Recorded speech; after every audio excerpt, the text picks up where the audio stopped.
उस जल की महत्वता को हमें जानना है इस मकर संक्रांति पर। ऐसे कहते आए हैं कि सबसे बड़ा दान अगर किसी चीज का है तो जल का दान है। प्यासे को पानी पिला देना, भूखे को अन्न का भाग खिला देना, किसी पथिक को कुछ विश्राम के लिए वृक्ष लगा देना, ये जीवन का सबसे बड़ा दान है महाराज। ये बड़ी बड़ी जो बावड़ियां हैं, कुएं हैं, तालाब है, सरोवर है, झरने हैं, झील हैं, नदियां हैं, ये भारत की भूमि पर कोई साधारण नहीं है।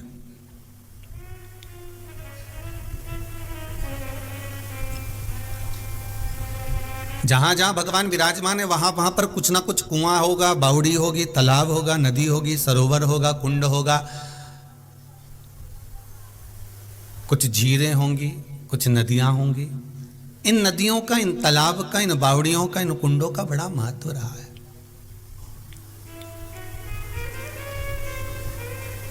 पावन तीर्थों की धरा पर अपन जा जाकर दर्शन करते हैं। बद्रिकाश्रम में जाकर देखे तो सुंदर ताप्त कुंड वगैरह का स्मरण करेंगे, गर्म पानी के कुंड हैं।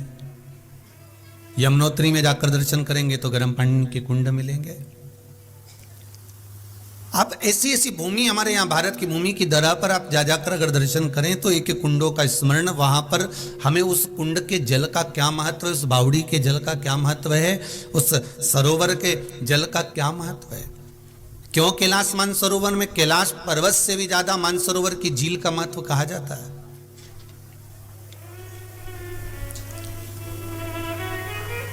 दर्शन करने वाला जीव, भगवान के मंदिर जाने वाला जीव, जो परमात्मा के दरवाजे पर भगवान के मंदिर में जाते हैं, दर्शन करते हैं, तो मंदिर में दर्शन करते समय ब्राह्मण देवता भी उनकी हाथ की अंजलि में चरणोदक दे देता है।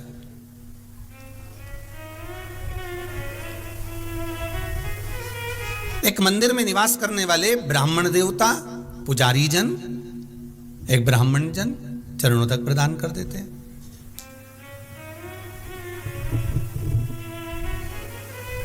एक पुजारी जन चरणोदक दे देते हैं। महाराज जरा विचार करिएगा कि क्यों, और कहते भी हैं साथ में अकाल मृत्यु हरणम। आपकी अगर काल मंडरा रहा हो, रोग अगर सता रहा हो, बीमारियां अगर ग्रसित कर रही हो, तो आप मंदिर में जाकर जो चरणोदक लेते हो, जो चरणामृत लेते हो, मंदिर में जाकर जो चरणोदक ग्रहण करते हो, वो हमारी व्याधियों को, हमारे दुख को, हमारी अकाल मृत्यु का वो हरण कर लेता है। किसी भी मंदिर में गए आप, ब्राह्मण जन मिले, आपको तुलसी का दल दिया उन्होंने और आपको चरणोदक दिया। चने की दाल जब हम दान करते हैं तो स्वर्ण के बराबर दान का, प्रॉपर्टी के बराबर दान का लाभ जीव को प्राप्त होता है। आज भी नारायण के मंदिर में, बद्रिकाश्रम में 41 दाने चने की दाल के देने पर, आपको 41 तो गिनता नहीं, इसलिए पोटली में बांध कर ले जाता है। कितनी भी विषम परिस्थिति आ जाए, कितनी भी विषम, उस विषम परिस्थिति में केवल एक नारी,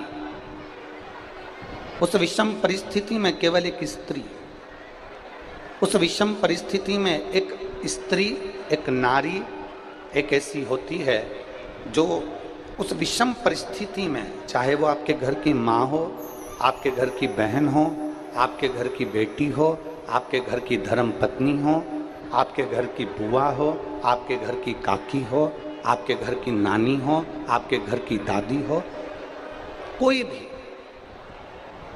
आपकी विषम परिस्थिति में जब सामने विषम परिस्थिति आकर खड़ी होती है, उस जगह पर अगर कोई मार्ग ना सूझे, उस जगह पर अगर कोई मार्ग ना मिले, कोई मार्ग आपकी बुद्धि में आ ही ना रहा हो, तब घर की नारी के पास में, घर की स्त्री के पास में 5 मिनट बैठो और उनसे अपने मन की बात कहो, जरूर कोई ना कोई हल निकल कर सामने आ ही जाता है। कोई ना कोई हल जरूर आए, कोई ना कोई हल आपके सम्मुख में निकल कर आएगा।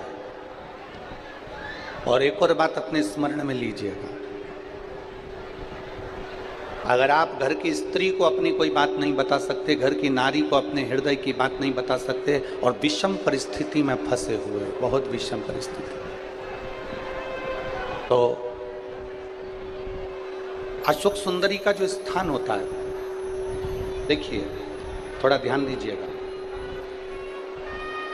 आप लोग एलईडी पर भी ध्यान देना और आस्था चैनल पर भी ध्यान देना।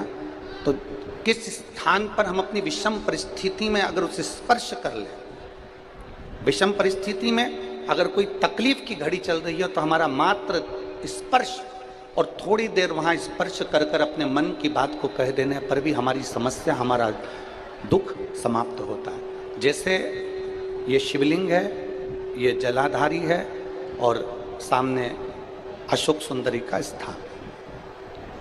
अब ये सामने जैसे अशोक सुंदरी का जो स्थान होता है, उस अशोक सुंदर वाली स्थान पर अपने हाथ, सीधे हाथ की 3 उंगलियां, मात्र 3 उंगलियां आप अगर स्पर्श करें और पंचाक्षर मंत्र नमः शिवाय, षडाक्षर मंत्र ओम नमः शिवाय या श्री शिवाय नमस्तुभ्यम का मात्र स्मरण करते रहे और कुछ देर उस स्पर्श करी हुई उंगली को थोड़ी देर रखने के बाद अपने हृदय से लगा के अपने मन की बात कहकर, भले आपने जल चढ़ाया नहीं चढ़ाया और अपने घर को लौट कर आ जाएं, वो विषम परिस्थिति टल ही जाती है, उसका समय का दुख तकलीफ नष्ट हो ही जाता है।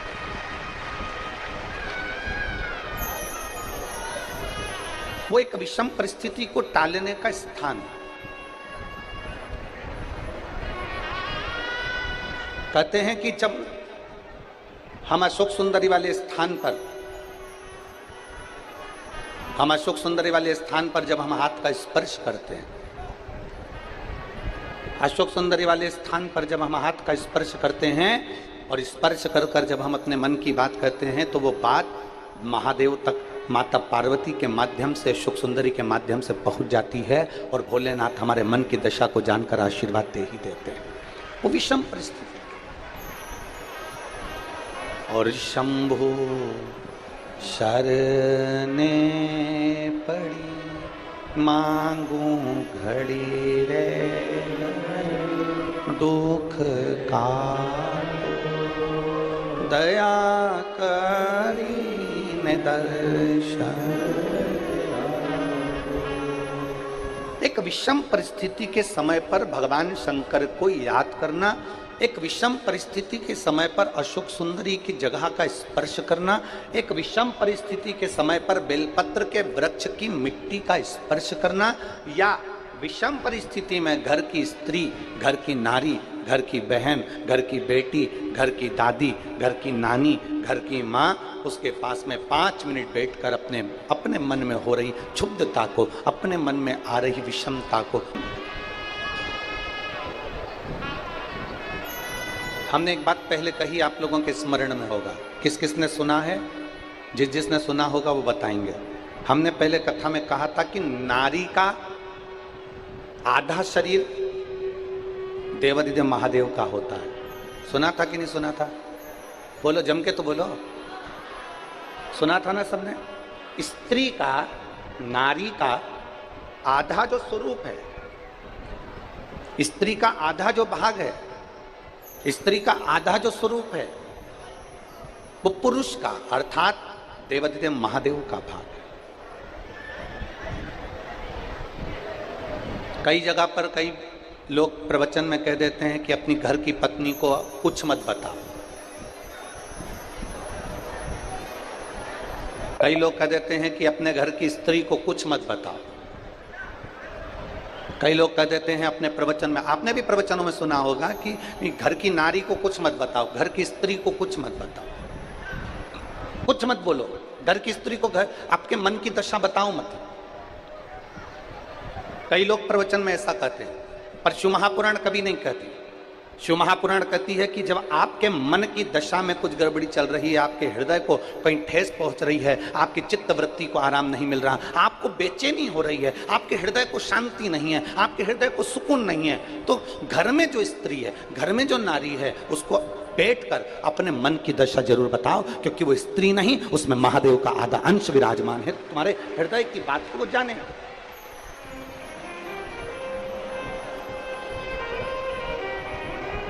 आपके हृदय की मनोदशा को वो पहचाने, आपके हृदय की बात को वो जानने का प्रयास करे। होते तो बच्चे भी वैसे ही उत्पन्न होते चले जाते, क्योंकि जीवित से प्रेम नहीं करा, तुमने निर्जीव से प्रेम करा।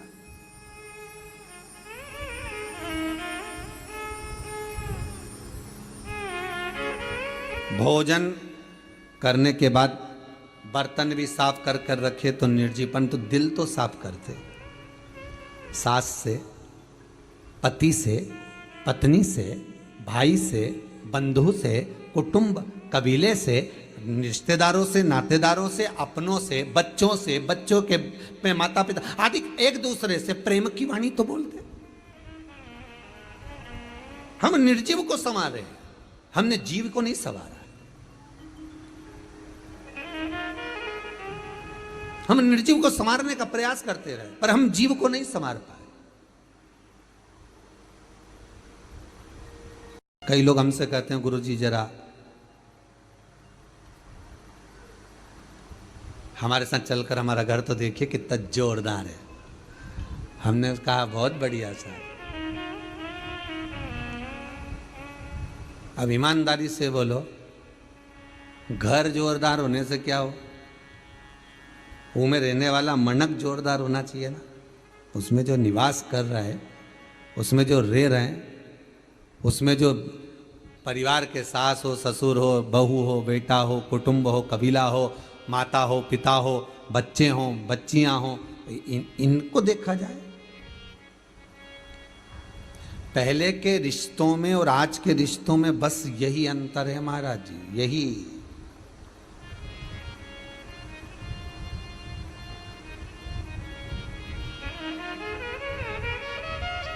है।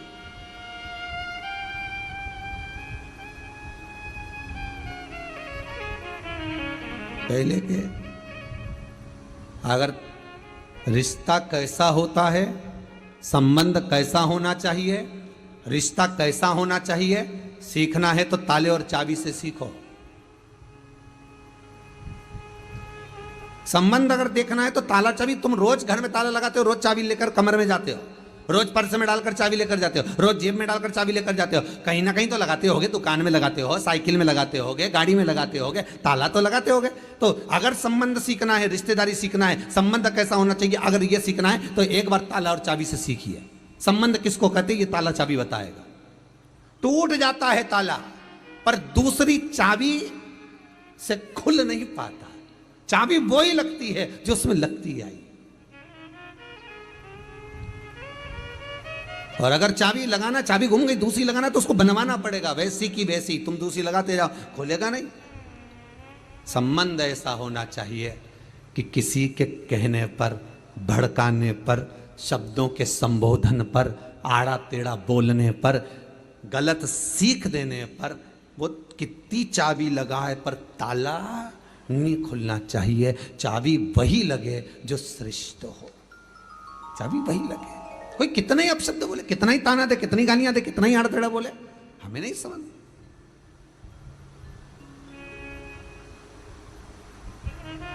ये शिव महापुराण की कथा यही कह रही है कि जीते जी तो कभी गंगा नहाने गया नहीं,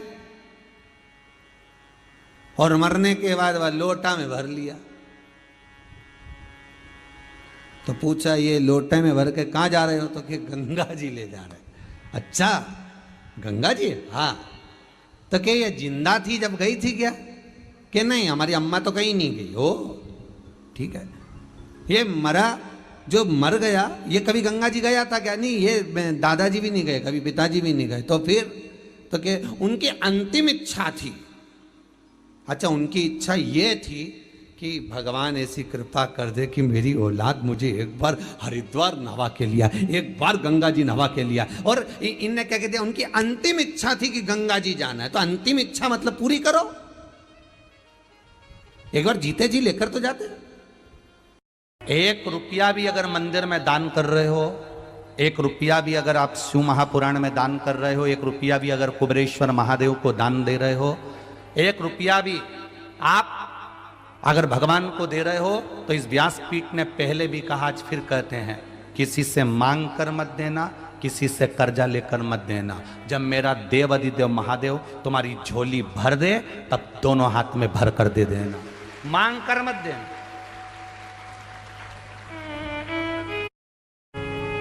किसी मंदिर में दर्शन करने के लिए जाओ और तुम्हारे पर्स में अगर 10 रुपया नहीं है, पड़ोसन तुम्हारे साथ में है, तुम्हारे रिश्तेदार तुम्हारे साथ में, और किसी तीर्थ में तुम दर्शन करने गए हो, बद्रीनाथ दर्शन करने गए हो, केदारनाथ दर्शन करने गए हो, चंपेश्वर महादेव दर्शन करने के लिए गए हो, महाकाल दर्शन करने के लिए गए हो, राम जी के मंदिर दर्शन करने के लिए गए हो, किसी तीर्थ में दर्शन करने के लिए गए हो, तुम्हारा पर्स घर पर रह गया, तुम्हारा पर्स होटल में रह गया, तुम्हारा पर्स गाड़ी में रह गया, तो भी अपनी पड़ोसन से, अपने रिश्तेदार से भगवान के सामने दर्शन करते समय, भगवान सामने हैं और भगवान के सामने तुम पड़ोसन से मत मांगना कि 10 रुपए दे, मैं तेरे को भी गाड़ी में दे दूंगी। नहीं, भगवान को बुरा लगता है, क्योंकि मेरे सामने खड़ी होकर तू दूसरे के आगे हाथ फैला रही है। मुझसे कहती मैं गाड़ी में से क्या तेरे सामने अंबारियां ला कर दे देता।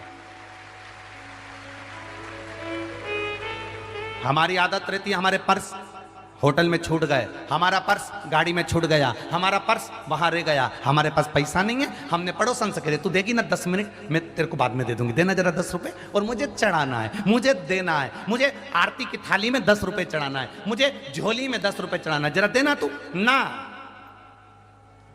1 रुपया पड़ोसन से मत मांगो, 1 रुपया अपने रिश्तेदारों से मत मांगो। सास साथ में है, सास साथ में है, और तुम अपनी पड़ोसन से कह रही हो कि मुझे ये चोली का कपड़ा दिला दे, मुझे फाल दिला दे, मुझे पीको करा दे, मुझे ये दिला दे, मुझे वो दिला दे। सास साथ में है और तुम पड़ोसन से पूछ रही हो कि अचार कैसे डालते। सास साथ में है और तुम सास के पांव ना पढ़कर पड़ोसन के पांव पढ़ रही हो, तो सास को बुरा नहीं लगेगा? अरे बोलो तो जम के, माँ बाप को बुरा लगेगा। घर के बुजुर्ग तुम्हारे साथ में हैं और तुम दूसरे के आगे हाथ फैलाओ, घर के बुजुर्ग को बुरा लगेगा। नहीं है आपके पास देने के लिए, आप रोज शंकर जी के मंदिर में 1 लोटा जल चढ़ाओ, अपनी मेहनत करो, अपना परिश्रम करो, अपना कर्म करो, और मेहनत से पीछे मत हटना। एक दिन महादेव खुद इतना दे देगा कि आप खुद दोनों हाथों से लुटाना चालू कर दो। एक कथा आती है बड़ी सुंदर। एक बार माँ जगत जननी जगदम्बा अम्बा माँ पार्वती जी कैलाश पर बैठी थी। भोगरदानी नहीं थे उस समय पर, भगवान शिव भोगरदानी उस समय पर वहां नहीं थे। माँ जगत जननी बैठी हुई थी। एक बूढ़ा ब्राह्मण, साधारण सी जिंदगी जीने वाला, बिल्कुल सहजता का जीवन जीने वाला, अपने काम में चलते चलते चलते चलते जा रहा। रोज उसका नियम था भगवान की भक्ति करना, स्मरण करना, जप करना, पाठ करना। शाम का समय था, देख नहीं पाया, ध्यान गया नहीं, और मालूम पड़े कि उसके चरण एक खड्डे में गिर गए और खड्डे में पड़ने से उसका पांव टूट गया, शरीर में चोट लग गई। उसके घर के लोगों ने उसको घर में ले जाकर सुला दिया। बहुत दिन तक वो घर में ही पड़ा रहा। घर में जगत जननी जगदम्बा अम्बा माँ पार्वती जी ने देखा, कब से पड़ा हुआ है ये, कितने दिन से पड़ा हुआ है, शिव जी को इसका ध्यान नहीं है क्या? कई लोग कहते हैं कि भगवान सुनता नहीं है क्या?